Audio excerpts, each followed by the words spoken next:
Chapter 17. On October the 11th, in the darkest, coolest part of the morning, Bull shook Ben awake. The clock on the nightstand beside Ben said that it was 4 o'clock. Bull ordered his son to dress on the double, to meet him at a muster formation in the kitchen, or be put on report. "Why are you getting me up now, Dad?" Ben asked as he swung his feet to the floor and groped for his blue jeans. "Who dares question the great Santini? Anyway, it's classified top secret until you get downstairs." Bull was in a grand, exuberant mood. His father was one of the few people Ben had ever met who could wake from a deep sleep fully refreshed. Bull needed no period of adjustment, no time for the luxurious stretching and lolling that Ben thought was the most exquisite pleasure of the morning. As he heard Bull's footsteps on the stairs, Ben staggered toward the bathroom. Splashing cold water on his face, the tonnage of missed sleep stacked on his brain lightened only slightly. The bathroom light blinded him as though he were a bat flushed from his cave at noon. Going downstairs, he smelled the pot of coffee perking in the kitchen. His father, in full uniform, sat at the kitchen table, sipping from a steaming cup.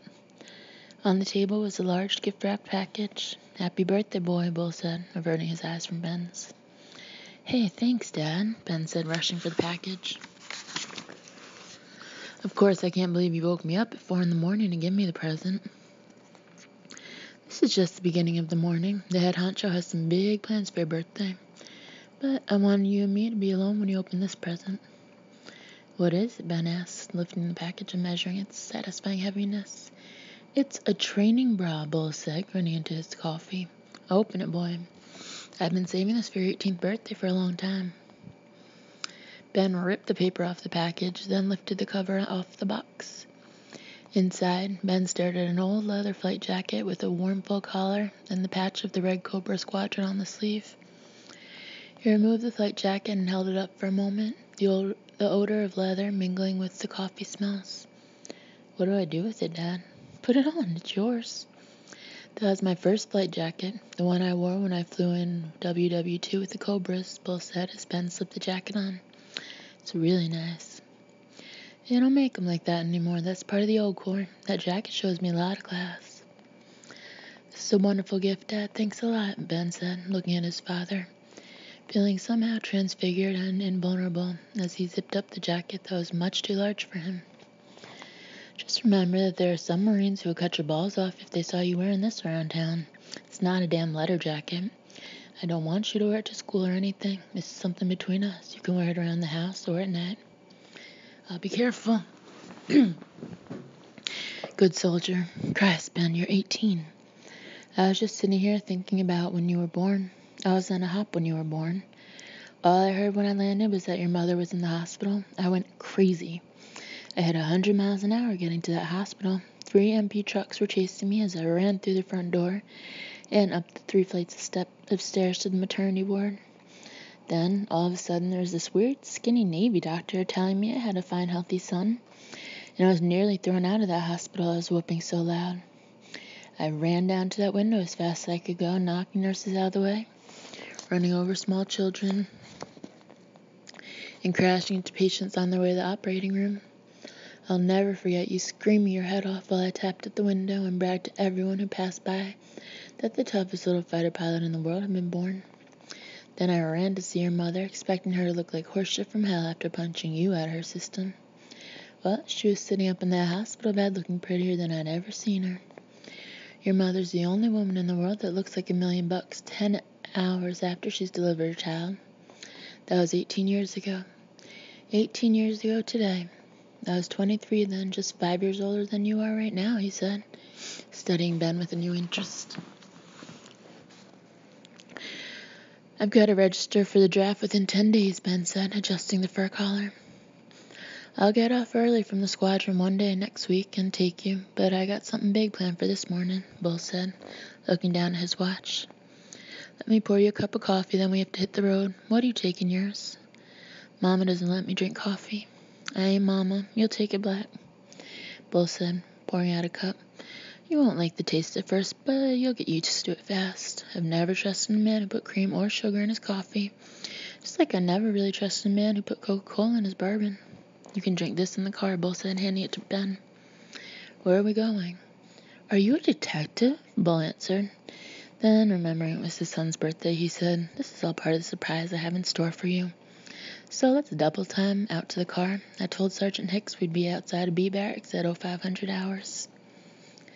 As they drove toward Biddle Island Marine Corps Training Depot, Ben downed the hot, acrid coffee as though he were enjoying it. Bull drove through the dark streets of Paradise, past its appealing warp shacks and dog-ruled groceries with their glowing Coca-Cola signs. Bull was talking and smoking one Camel after another.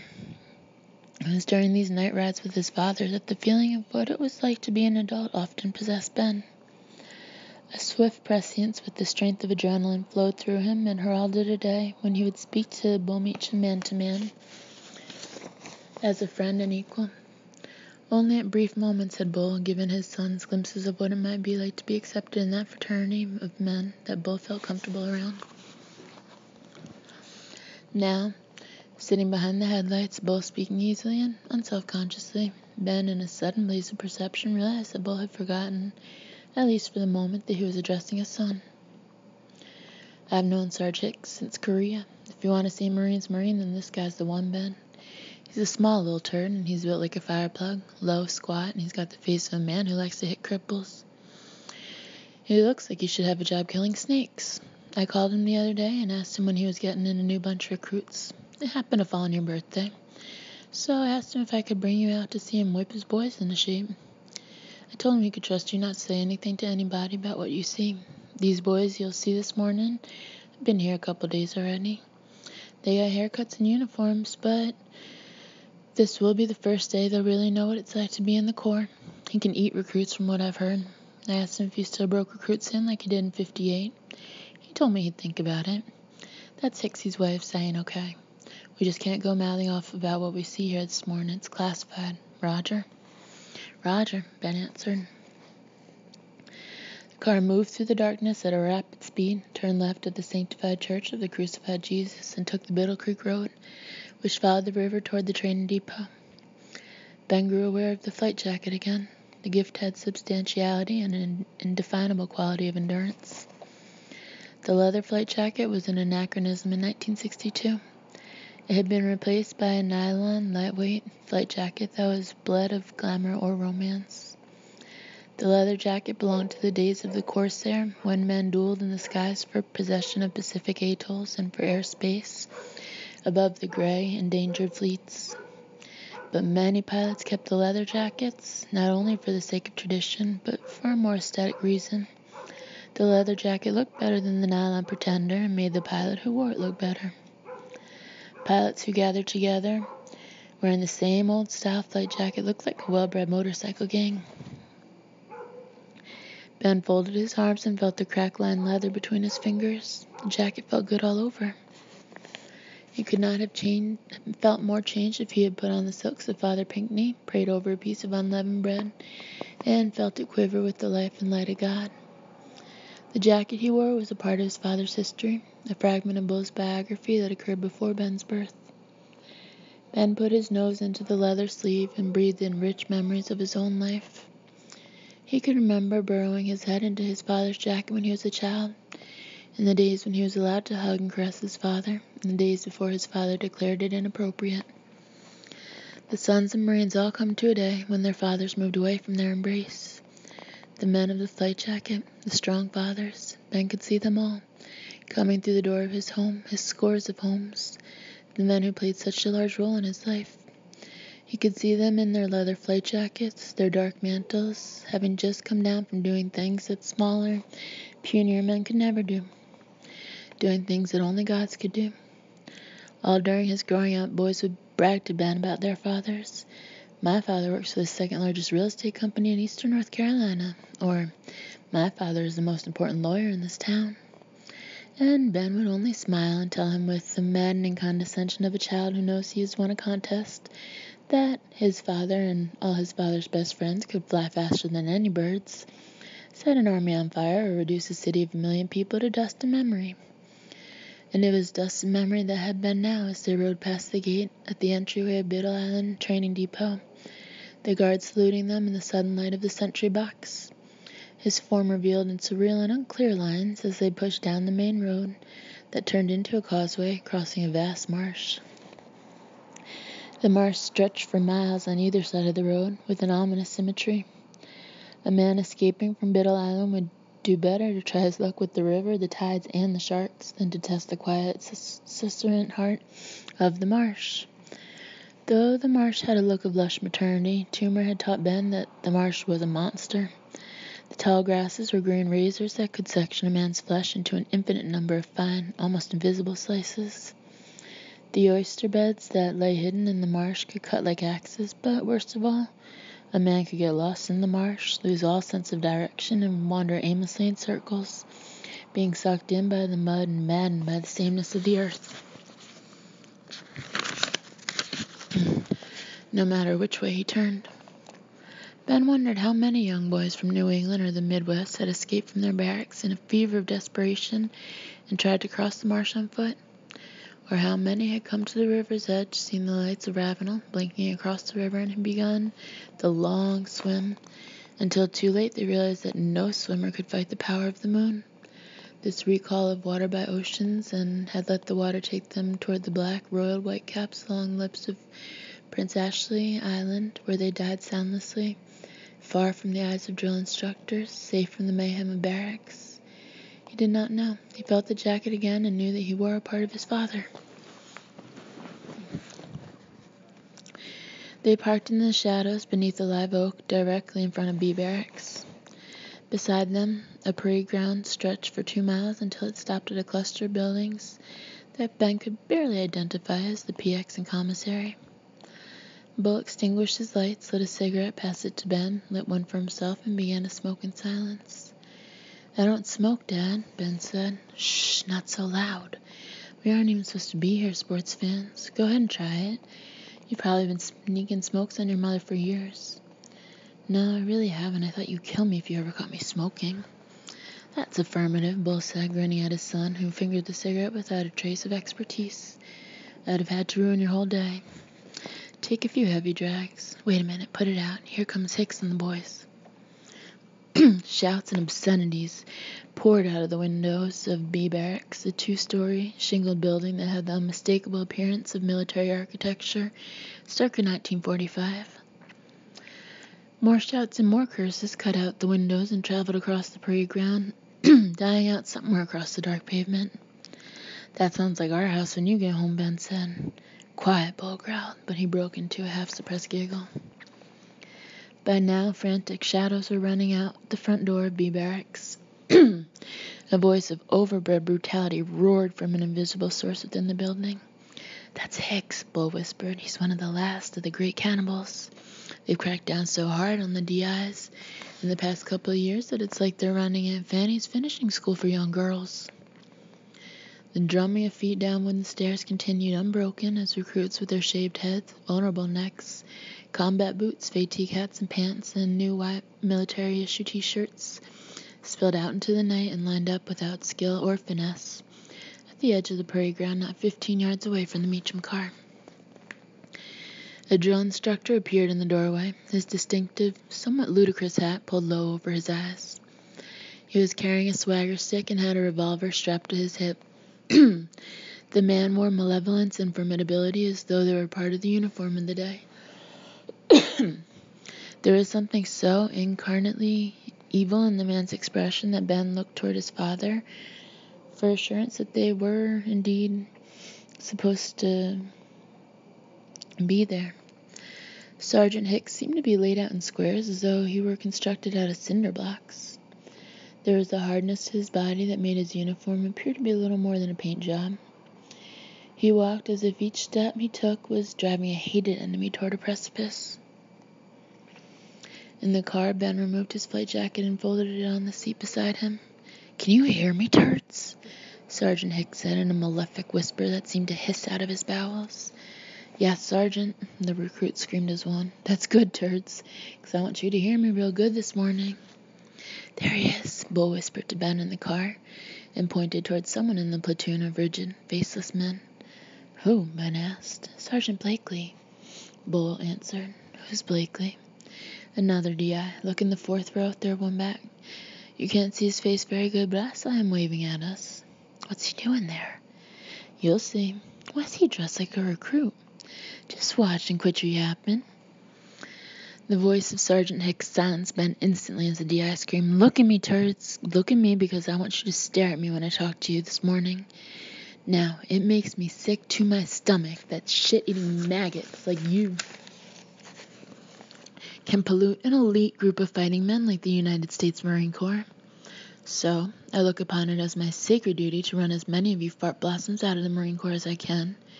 Because when I look over you bunch of turds, and when I think about you wearing the uniform of the Corps, I want to walk up and down each rank and strangle the guts out of every fucking one of you abortions."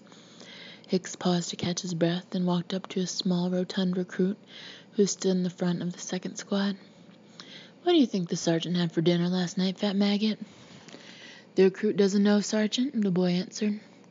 "Would the recruit believe it if the sergeant informed the recruit that he dined on shit sandwiches?" "No, Sergeant." "Are you calling me a liar, turd?" "No, Sergeant. I told you I ate shit sandwiches, turd, and you're standing there calling me a liar in front of my turds." "No, Sergeant." "Then what did I eat last night, turd?" "You ate shit sandwiches, Sergeant." "Why, you fat maggot! You disgusting piece of blubber shit! If you ever tell me I ate shit again, I'm gonna run the swagger stick so far up your ass, they're gonna find my wedding ring in your small intestine. I'm gonna remember you, fat maggot, and if you make it through this camp alive, then I'm gonna turn in my uniform." Then Sergeant Hicks began to address the entire platoon again. To Ben, his father's voice was the most fearsome he had ever heard. It could inspire the most panic per decibel, but Bull's voice, at its worst, was reassuring and soothing compared to the DI's. And Hicks's whisper was, if anything, worse than his scream. For the whisper carried with it a quality of institutional menace, even fiendishness, that the scream lost in its projection across the parade ground and through the ranks of bald men. "You turds probably heard about the Pennant Creek incident before you joined the Corps," the DI barked. "That was the event in which an over-anxious DI drowned a couple of turds in a forced march. They ran that DI out of the Corps, but I just want to let you maggots know that I personally feel they should have given that sergeant the Congressional Medal of Honor. Any DI who drowns a couple of turds who would further fuck up the U.S. Marine Corps is a man who deserves the highest honor this country can bestow. Do you maggots agree with me?" "Yes, Sergeant." "That's good, turds, 'cause I'm going to take you for a hike across that same creek. Only I'm going to make you tie anvils and boulders to your feet right before we cross. I'm going to sink every goddamn one of you turds, because this sergeant ain't going to leave no witnesses. Do I make myself clear, turds?" "Yes, Sergeant." Suddenly, Sergeant Hicks broke toward the first rank and began screaming at a large, well-built recruit who took a step backward in surprise, so sudden was the attack. "You think you can whip my ass, don't you, maggot? You're sitting there thinking to yourself, if that little fucking fag sergeant gives me any lip, I'll tear him apart limb by limb. Isn't that what you're thinking, you overgrown piece of shit?" "No, Sergeant.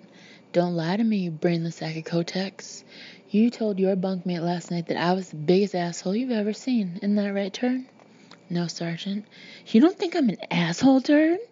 Sergeant Hicks said, his voice forming into a whisper again. "No, Sergeant." "Well, what am I? Do you think I'm a ballerina, or a violinist, or a goddamn army general? I'll tell you one thing, turd. It's my job to be an asshole. I'm paid by the U.S. Marine Corps to be the biggest asshole in the world for 24 hours a day, 7 days a week, 52 weeks a year for the rest of my goddamn life.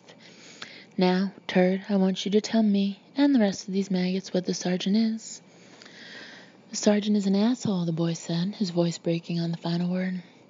The howl that Sergeant Hicks emitted was demonic enough to startle Ben, who watched from his anonymous vantage point in the car.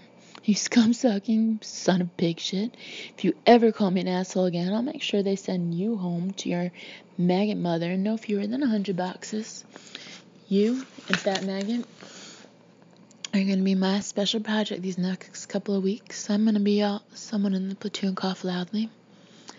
Stopping in mid-sentence, Sergeant Hicks stepped back, his face contorted with disbelief and fury. He began to slap the swagger stick into the open palm of his left hand again and again. It was the only sound Ben could hear. The platoon was motionless, soundless. They waited for the DI's wrath to descend upon them collectively in truculent visitation, as though the whole platoon had sneezed together. "Which one of you turds coughed?" Hicks asked in a baleful whisper. I want to know which one of you worthless nits had the brass balls to cough when I was talking. I will tell you this, turds. No one in this goddamn platoon coughs, farts, shits, pisses, or beats off without my permission. Is that clear, turds? Yes, Sergeant. Then the cough came again. Ben heard it and froze. He looked to his father for some sign of affirmation, but Bull was smiling, leaning back and enjoying the performance. I see you, maggot, Hicks screamed. I see you, maggot. Be feeted up here, scumbag. You. Yes, you scumbag. You be feeted up here before I tear your fucking legs from your putrid body. The third man in the fourth rank ran to the front of the platoon and stood trembling at attention before Sergeant Hicks. Circling the man, Hicks began muttering and shaking his head, saying, What am I going to do, turds? I try to be fair. I try to do my best to produce the best goddamn Marines in the Corps. But I gotta prove to you, turds, that I mean what I say. I don't want you maggots to draw a breath without asking my permission. I am pissed off, turds. I am really pissed off. And when I get pissed off, really pissed off, I become a goddamn homicidal maniac. His voice was rising again. I want to kill this piece of shit. I want to kill this piece of shit because he's hurting the Marine Corps. I want to take this swagger stick and poke his eyes out to mutilate him. I told you not to cough, turd. I warned you. I told you not to cough. And I don't waste my time with any turd more than once. Very slowly, Sergeant Hicks transferred the swagger stick to his left hand, unsnapped his holster, and slowly drew out his pistol. I hate to do this to you, turd, but you pissed me off bad. Hicks began shooting bullets into the chest of the recruit, firing in a calm, synchronized salvo that had a violent harmony to it. Mo was convulsed on the driver's side of the car. It's Blakely, he whispered to Ben. Blakely lay writhing at the edge of the parade ground, his agony sounding out of him in excruciating groans. Replacing his pistol with extraordinary calm, Hicks screamed out, Fat maggot, you and that other turd be feeded out here on the double. The two recruits departed their ranks with terrific haste and stood before Hicks, both of them visibly shaking. Take this dead maggot, Hicks said, pointing to Blakely, whose chest was now soaked in blood. Take him over there and throw his ass into that dumpster. The recruits lifted Blakely by the arms and legs and carried him rapidly to the dumpster, which sat behind B barracks. As they passed the car in which he sat, Ben could hear Blakely moaning to the recruits who bore him toward the garbage. Help me, please help me, I'm only wounded. But his pallbearers did not lose a step as they hustled to the dumpster, opened the steel door, and hurled the man toward the fetid, dark interior, where cans rattled and a bottle broke. The pleas of the grievously wounded man reverberated through the steel walls enclosing him, but the fat recruit closed the door quickly, and both recruits sprinted back to their place in line. Good work, maggots. Now Sergeant Taylor will march you off to breakfast. I gotta stay here and finish this turd off with my bayonet. It wouldn't be humane to let the poor bastard suffer. Another DI materialized from behind the barracks, issued some sharp, resonant orders, and soon the platoon was moving toward the mess hall. Not a single head turned in the entire platoon. Not one man looked back. Sergeant Hicks walked over to the car, a broad smile on his face. The smile was an incongruity on such a formidable man. Bo Meacham got out of the car and both men shook hands warmly. Then they fell against the hood of the car laughing. Ben ran to the dumpster and unhooked the latch. Climbing out, Sergeant Blakely immediately peeled off his stained t-shirt. He hurled the t-shirt back into the interior of the dumpster. He saluted Colonel Meacham, blew Sergeant Hicks a kiss, then walked toward the barracks to take a shower. Ketchup is stickier than blood, son, Sergeant Blakely said to Ben as he passed him. Sergeant Hicks walked up to Ben and said, Happy birthday, Ben. Thank you, sir. You're old enough to be part of this platoon now. You want to sign up today? I'll see what I can do about getting you in. No, sir, I think I'll wait. I saw your jacket in the car. Your dad told me he gave it to you as a present. You have to be a hell of a man to come up to the Marine that first wore it. That'll be a piece of cake, Ben said, grinning at his father. You don't remember this, Ben, but I first saw you on the flight line in Cherry Point when you used to come down there with your dad. He used to ride you around on his shoulders on top of that same flight jacket. That was a long time ago, wasn't it, Colonel?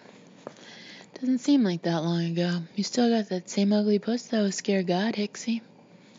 Well, I scared some boys this morning, sure enough. Now, Ben, you know that this little exhibition day is just between us girls. They'd hang me up by my thumbs if they heard about this little training technique. I've already been busted once for having a little fun and games with my turds. Do you ever have any trouble from your troops after one of these performances? Bull asked. Colonel, that platoon you just saw will win almost every award for excellence when they graduate from this island as full-fledged Marines. They'll also be tough enough to hold off half the Russian army. What they learned this morning was just play acting. Right now, they think they're in the clutches of a wild-ass killer. Makes my job a lot easier. I won't say anything, Sergeant, Ben said. Good, that's fine. That's real fine, Sergeant Hicks said, stepping back to salute Bull Meacham. Excuse me, sir, I've got to get back to my turds and kind of de-traumatize them. Happy birthday again, Ben. Thank you, Sergeant. As they drove back toward Ravenel, the sky was beginning to loosen up in the east. Fingers of pink and mauve light touched the rim of the earth, enlarging imperceptibly with each moment passed. Bull asked his son what he extracted from the morning exercises. I'm glad I'm not a recruit on Biddle Island. Here's what I want you to take away from this morning, Bull said. I want you to know that the Marine Corps could get along without its officers just fine. A lot of officers are a bunch of dingleberries going along for the ride. But the NCOs, those guys are the cream de la cream. You get rid of the sergeants and there is no Marine Corps. There's just a bunch of guys walking around wearing funny green suits. Then why aren't you a sergeant, Dad? Ben asked. I am, Bull said. That's my secret. I am. Bull dropped Ben off near the kitchen door. Before Ben could reach the step, Bull called to him, Don't forget, Jocko, I want you to meet me at the club at 1700 hours. Tell your mama we'll be home at about 18:30 for a little dinner and cake cutting. See you at 5, Dad, Ben said. Thanks again for the jacket. Just don't wear it to costume parties. You can get your sweet old dad into all kinds of hot water if the wrong guy sees you walking around in it. I'll just wear it around the house. Can I show it to Toomer? Yeah, Toomer don't know shit from Schnollen anyway. See you down at the club, sports fans. Wear a coat and tie. Yes, sir. Bull drove downtown for his morning coffee at Hobie's Bar and Grill. Since he had begun to show up regularly at Hobie's, he had found a minor addiction to the small talk among the regulars who drifted in after the grill opened after 7 in the morning. Already he knew that Ed Mills would be working on his first cup of coffee, occupying the stool nearest the door, and casting dark, scowling salutations to all who entered after him. It was a matter of intense pride to Bull that the regulars had accepted him after a brief period of trial and initiation. Lillian had risen and was sitting at the kitchen table reading the Charleston News and Courier and finishing her first cup of coffee. Walking softly, Ben entered the kitchen. How does it feel to be 18, sweetheart? Lillian said, rising and going over to kiss her son on the cheek. Feels good. I can now get married without my parents. Permission, buy liquor in South Carolina and die in any war that comes up.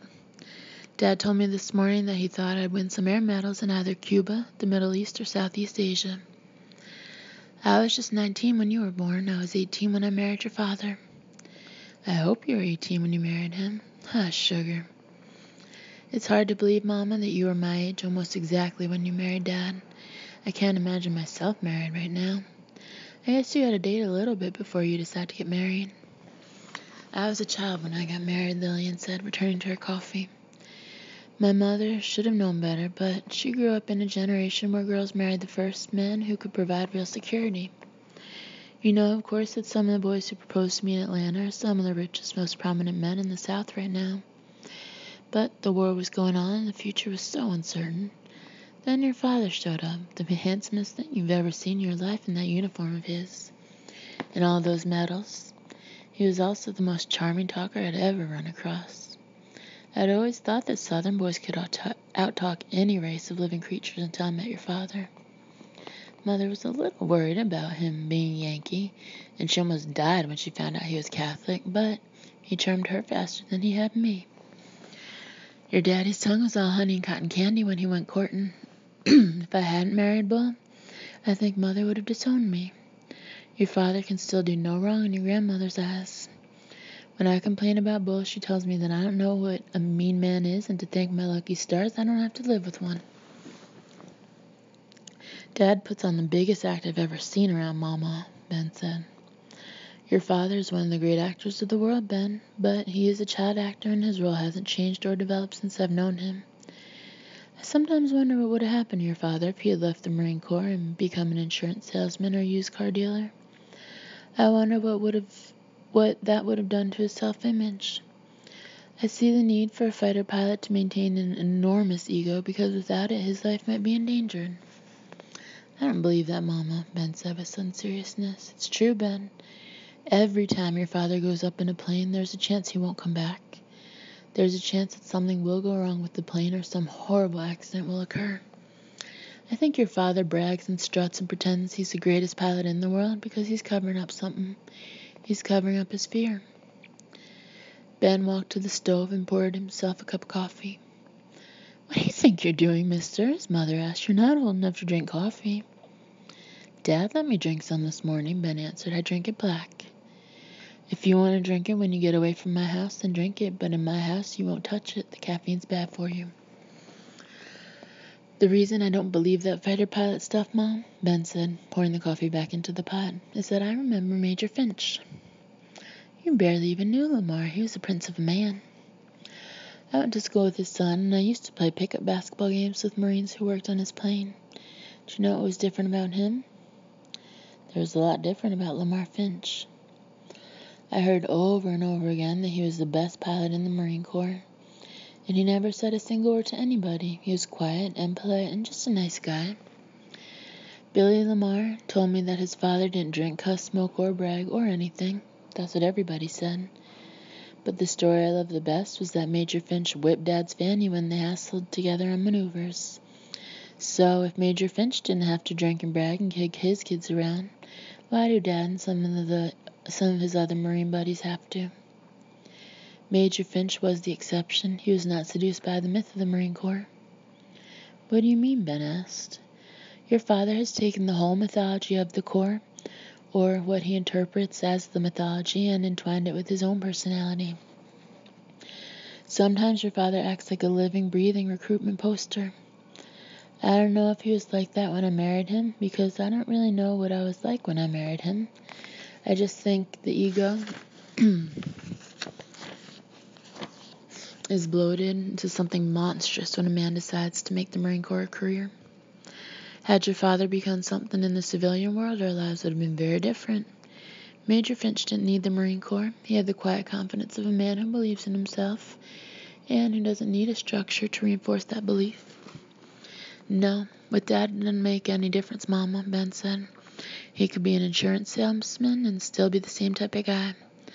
I can see him coming home from work, kicking a door down and shouting, "Stand by for an insurance salesman." He's the way he is because he can't be anything else. You're wrong, Ben. The Marine Corps takes a small ego and makes it large as it can grow. Your father's is still growing, even though I feel it now dwarfs a few small Alps.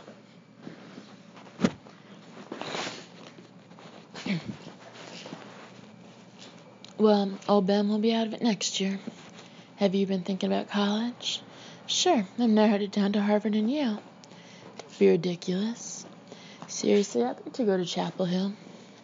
You can't go there for 2 reasons. It's too expensive for out-of-state students, and your father heard that it was a training ground for communists when we were stationed at Cherry Point.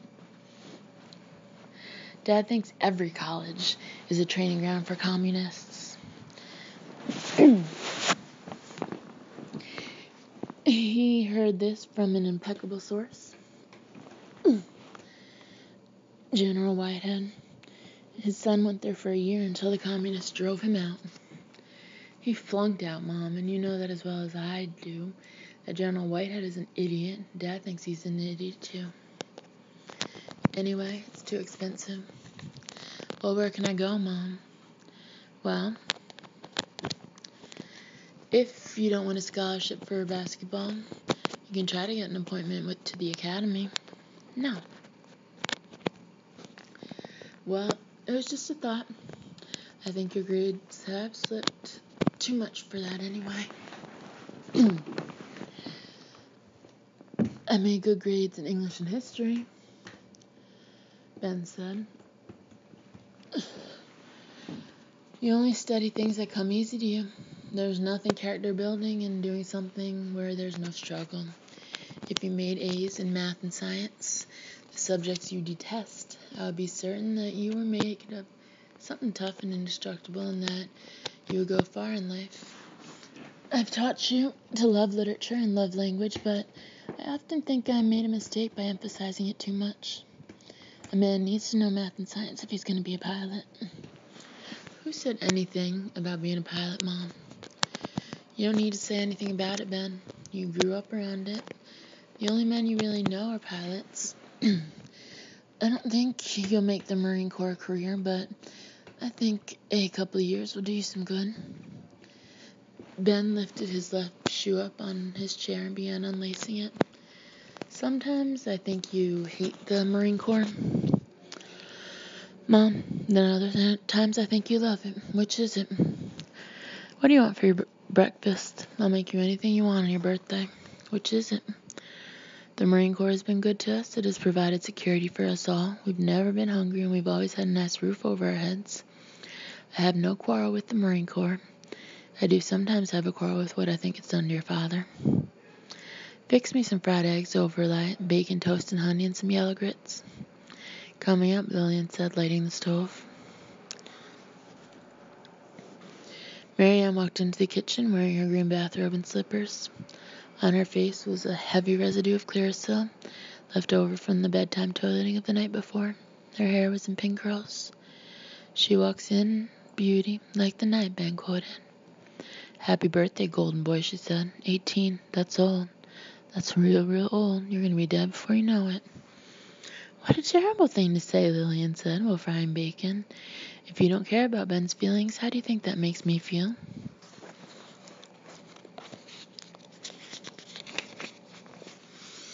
I'm sorry, Mom, I apologize. I know it must be awful being your age and having death staring into your face with every breath you draw. I have a lot of good years left in me, girl, Lillian said angrily. I imagine you have several anyway. Why don't you wash your face and fix your hair before you came down to breakfast? A lady would never make her appearance until she'd at least fixed her face. Kinda like it, Mom, Ben said. Not many guys have a sister with a green face. The Clearasil needs time to work. Killing pimples requires patience. By the way, Ben, since women live 7 years longer than men on the average, I imagine I'll be attending your funeral one day. Marianne, that's quite enough from you, Lillian said. She's just teasing, Mom, Ben said. No, I'm not. I'm serious. I'll even be sad, Ben. Even though you spent your whole life making vicious remarks to me, I will try not to be amused at your funeral. Thanks, Ben said, laughing. By the way, I got a great present for you, big brother. Dad gave me his flight jacket. Of course, that means the old cheapo won't have to spend any money on your birthday. I saved my tiny little allowance to buy this present for you. Your allowance is certainly more than I got when I was your age, Lillian said. Marianne ignored her mother's rebuttal. Turning to Ben, she said, Dad's flight jacket will be good to wrap fish in, or cover a body if we ever witness a murder. No one thinks you're funny, miss. No one in the whole world thinks you're even mildly amusing. The kitchen filled up with the odors of fried bacon, eggs, frying in bacon grease, toast in the oven, coffee and grits bubbling in the pot. When everything was ready, Lillian took Ben's plate to a counter out of his vision. She opened a drawer, removed a box, then struck a single match. When she came around the stove, she had put birthday candles into the eggs, the toast, the grits, and lit them all. Lillian and Marianne both sang happy birthday as Ben blew out the candles that flickered over his breakfast meal. Ben knew that he would find candles in his lunch sandwiches and in his school books. Lillian had a genius for the small rites of celebration. Before he left the house to walk the single mile to the high school, Lillian handed him a letter and told him to read it when he found the time. She told him it was of no importance, but just something she wanted him to have. The letter was passed with such palpable nonchalance and uncertain and unconcerned that Ben knew that the letter was very important indeed.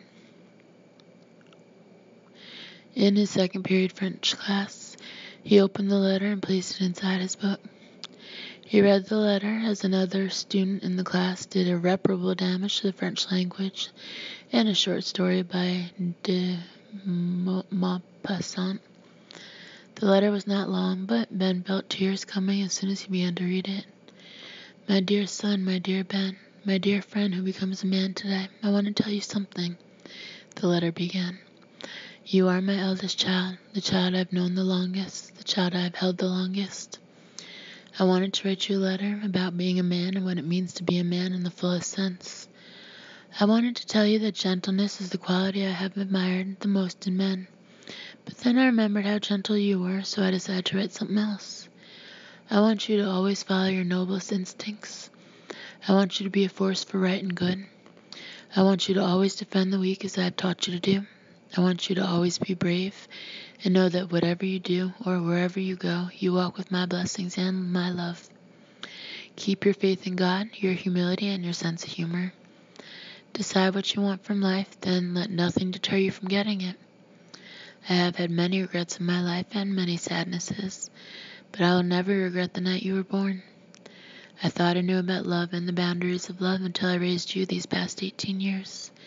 I knew nothing about love. That has been your gift to me. Happy birthday, Mama. When Ben walked into the officers' club that afternoon, he did not see his father at first. It took a long moment for his eyes to adjust to the dark. He could make out the shapes of pilots sitting around the bar, large shoulders and barbered heads silhouetted in the pale light that spilled into the bar from the dining room. The talk was loud and virile. The sound of ice against glass and crystal made scant music as Ben tried to find the silhouette of his father.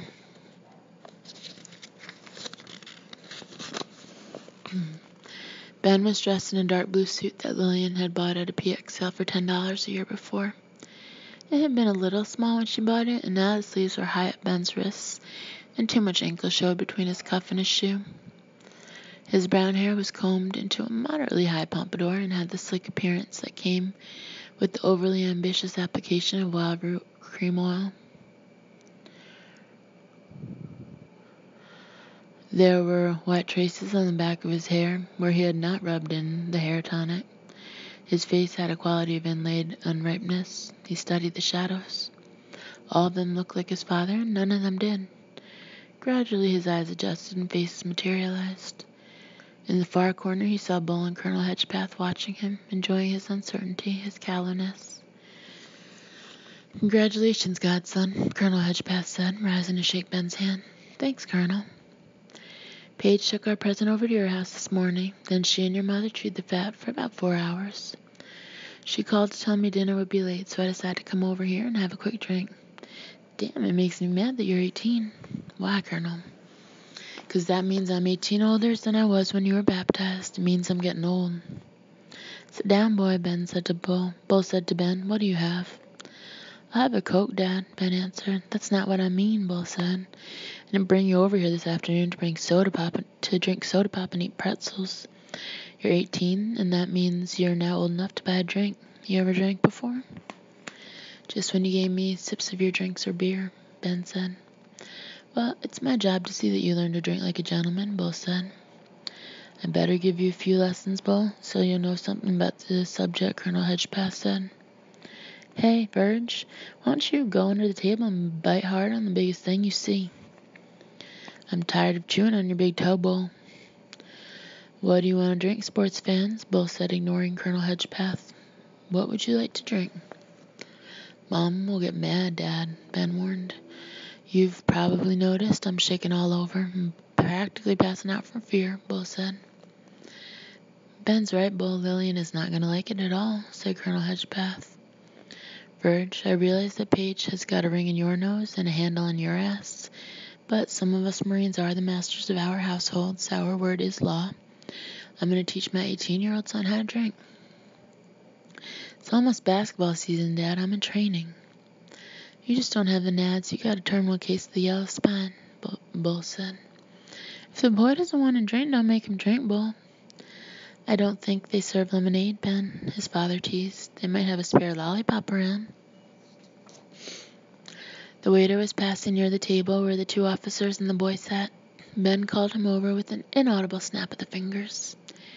He knew that the eyes of the 2 Marines were on him. He also knew that he was in the middle of a test that had something to do with the tortoise-slow approach of manhood. He hesitated, he thought, then he asked, "Do you have a menu, sir?"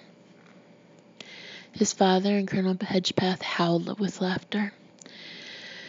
But most of Ben's hatred and humiliation was directed at the waiter, who shook his head with a patronizingly bemused tolerance. Without waiting for his father's laughter to die, Ben lowered his voice and said, "Then I'll have a double martini on the rocks with a twisted lemon." He had heard this drink ordered at squadron parties when his parents entertained the pilots in their home. Instead of quelling the laughter of the 2 men who sat with him, it merely increased it.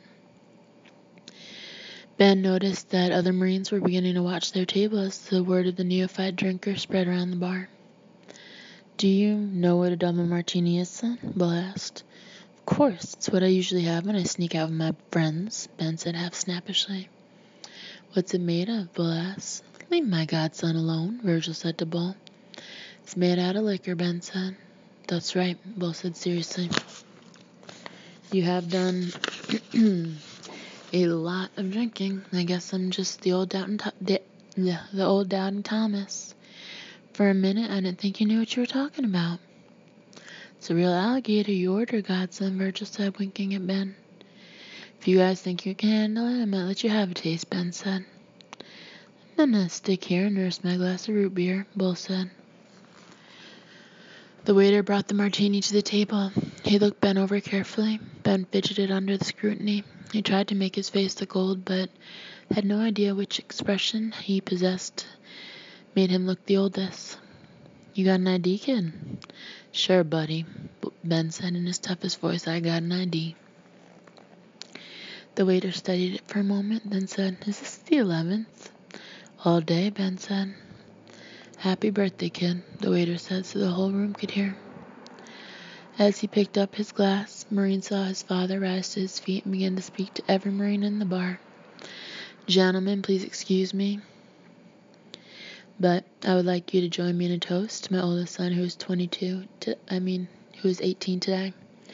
He's just ordered his first drink, and before he begins drinking it, I would like to wish him a long life, a wife as fine as his mother, and a son as fine as he has been. To my son." The Marines cheered loudly. Bull clinked his glass against Ben's. Ben then lifted his glass and touched it against his godfather's. For the second time that day, Ben was near tears. He looked in the face of Virgil Hedgepath and saw that Virgil, too, was deeply moved by Bull's toast. Always in Virgil's face, the ache of childlessness was writ in an astonished surprise that would attack his eyes, then loosen the muscles of his face. It was what made Ben feel extraordinarily close to Virgil, especially now as Ben sipped his first drink. The martini went down hard, burning his tongue and throat in its passage. He tried not to wince or choke. He forced down a desire to spit the liquid across the table. He got it down, smiled, and felt a small tinge of wonder as an unfamiliar fire spread along his stomach.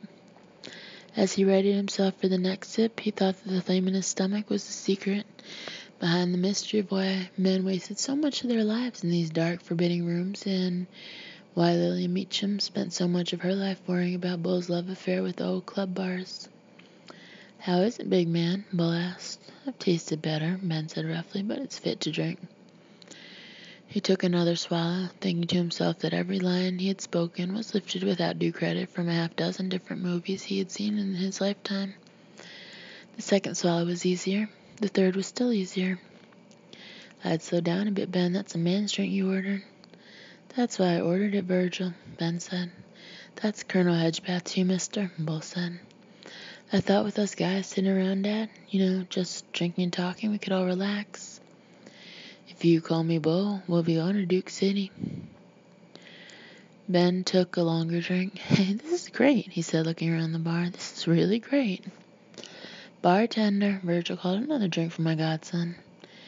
"What's in this thing, anyway?" Ben said, laughing. "Liquor," Bull said, hitting Virgil with his elbow. This is great. This is really great, Ben said. How are you going to smuggle him past Lillian? Hell, Bull answered. We've got a party to go to as soon as we leave here.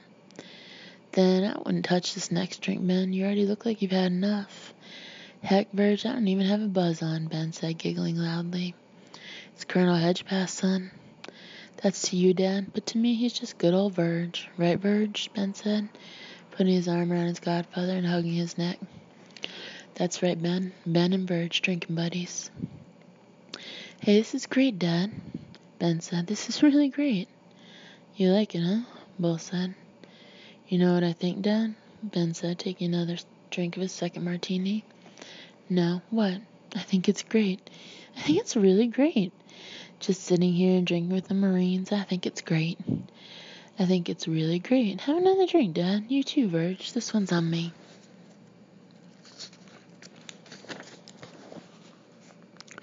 20 minutes later, Ben Meacham, 18 years old on the brink of manhood, was carried from the officers' club of Ravenel Air Station on the shoulders of his father. When they arrived home at nightfall, Ben bore his son past his mother, his brother, and his sisters, past a birthday cake and presents. Bull and Lillian had a long and bitter fight that night, but Ben did not hear it. He heard nothing until he woke up to a most disagreeable noontime the next day.